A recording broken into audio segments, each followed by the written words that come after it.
Lyon-Juventus qui s'est passé à l'Alliance, qui s'est passé au Juventus Stadium. Lyon s'est qualifié, excusez-moi pour ce bruit, qui s'est qualifié avec du culot, qui s'est qualifié et 2-1. La Juventus a gagné 2-1, mais Lyon a fait une très bonne performance. Et voilà, Antoine, qu'est-ce que tu penses du match? Bah moi j'ai vu que la première mi-temps, mais de la deuxième mi-temps que j'ai vu l'OL assez bas. J'ai vu l'OL de reculer, défendre, avoir un peu de mal. Mais je les ai vus aussi bien tenir, donc ça a été plutôt intéressant.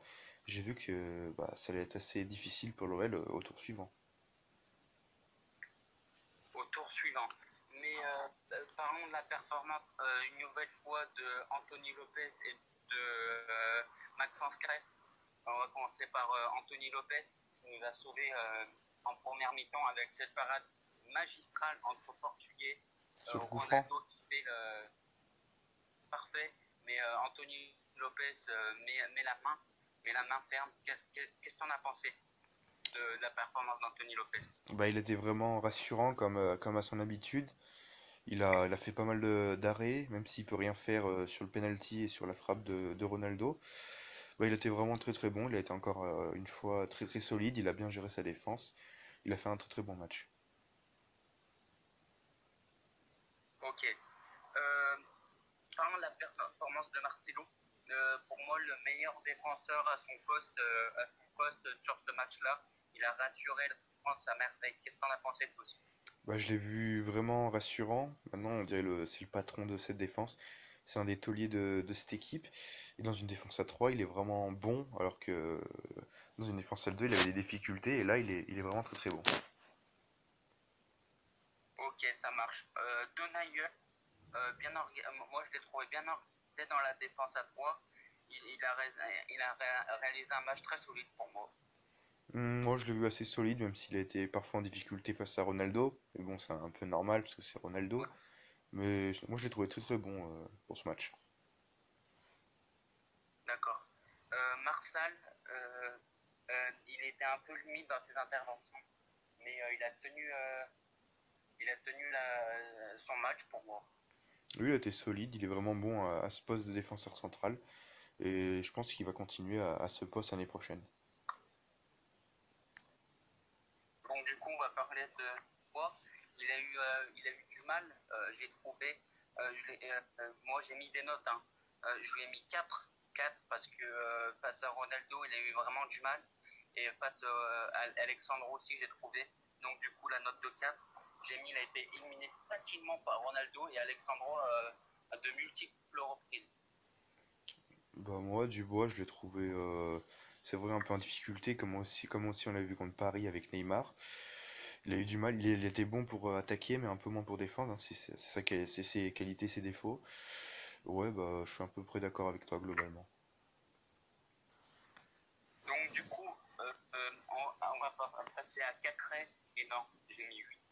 8 pour vraiment, il a parcouru une stat, il a parcouru plus de kilomètres que N'Golo Kanté en finale de l'Argentine, non, en quart de finale contre l'Argentine, non, En en huitième de huitième. finale contre l'Argentine. Et Kanté, il avait parcouru 9 kilomètres. Et donc, du coup, Cacré en a fait 2 de plus, 11 kilomètres. Donc, du coup, il a récupéré de nombreux ballons au milieu de terrain qui a fait basculer la rencontre. Il a vraiment donné du fil à retordre à Pjanic, que ce soit Pjanic ou Rabiot. Vous en pensez? Bah il a été l'homme du match pour moi côté lyonnais, il a été vraiment bon. Il a gratté pas mal de ballons, il était propre à la relance, il a lancé quelques dribbles, on l'a vu en seconde période, où il élimine trois joueurs devant la surface turinoise. Ouais, il était vraiment très très bon et il monte en puissance en ce moment.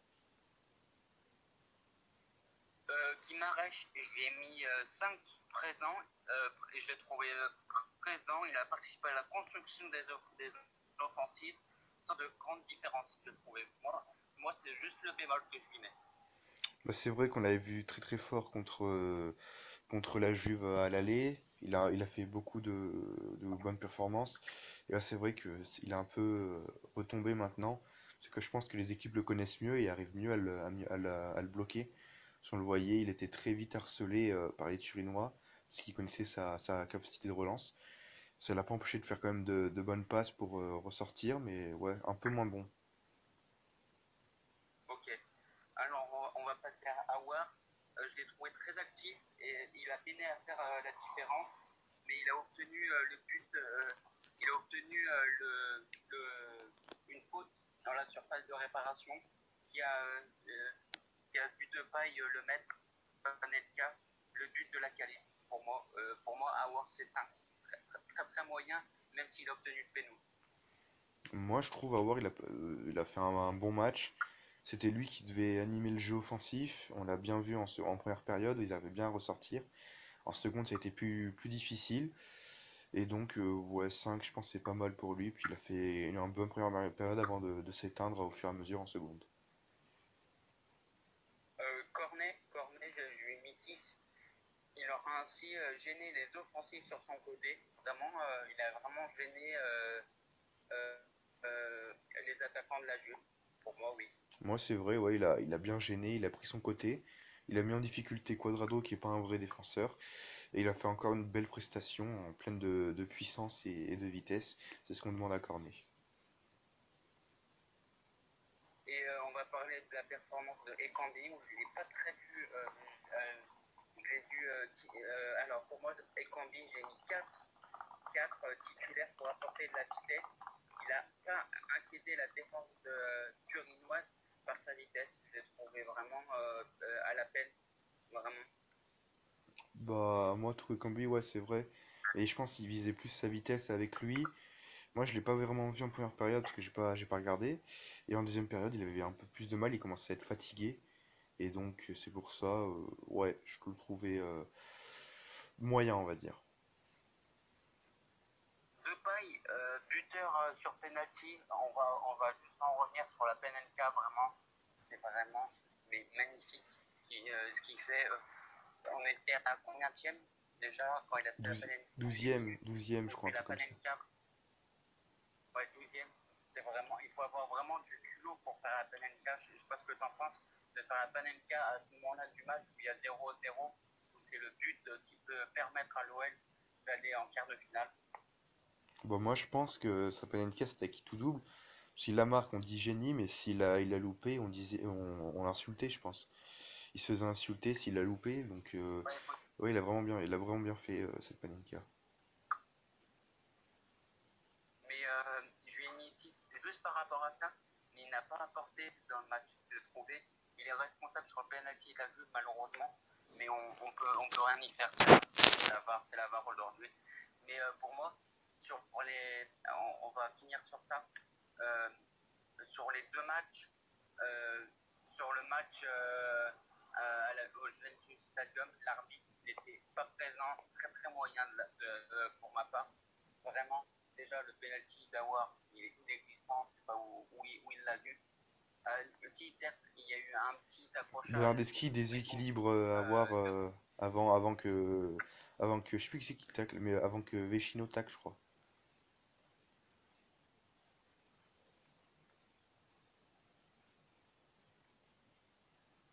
mais de là à siffler penalty, je trouve ça un peu abusé, je trouve.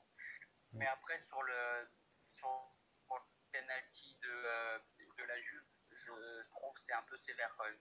Parce qu'il touche, il touche déjà le genou de Depay et après ça vient directement pour la main. Pour moi, il n'y a pas péno, il n'y a pas. C'est pas bon pour ma part. Pour moi, il y a main collée au corps, donc il n'y a pas penalty tout simplement. Et l'arbitre, il veut qu'il la mette où, sa main de paille, qu'il la mette derrière lui, il peut pas. Il se protège et il a la main collée, donc je sais pas comment il peut siffler penalty là-dessus.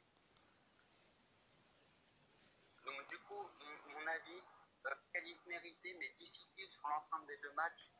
Euh, euh, avec cette victoire, l'OL se doit de faire mieux quand même. Se doit de faire mieux parce que c'est un autre cadre européen qui vient, qui vont jouer samedi à 21h contre Manchester City. Qu'est-ce que tu en penses de ce match? Moi, je le vois bien. Je le vois bien pour l'OM, mais il faudra faire proposer autre chose carrément, parce que ça va pas être la même chose quand même. Bah, pour moi, s'ils jouent comme ça, ils vont se faire ouvrir par Manchester City, puisque eux, collectivement, bah, c'est largement meilleur que la Juventus. Et pour moi, bah, vu les stars qu'il y a à City, si Lyon se contente de jouer derrière pendant tout le match, sans essayer de construire un peu un minimum de jeu, bah, Lyon va pas réussir à s'imposer contre City. D'accord, on a fini la vidéo. Euh, Merci d'avoir, si vous regardez la vidéo, n'hésitez pas à, je sais pas, pouce bleu comme vous voulez, lâcher des pouces bleus dans les commentaires, pouces bleus, n'hésitez pas. Et n'hésitez pas à aller faire un petit tour sur la chaîne de Antoine. Il met il met des choses sur le mercato et tout, sur le football européen, n'hésitez pas à aller voir. Allez, ciao les amis, merci d'avoir regardé la vidéo. Salut les gars, ciao. Salut!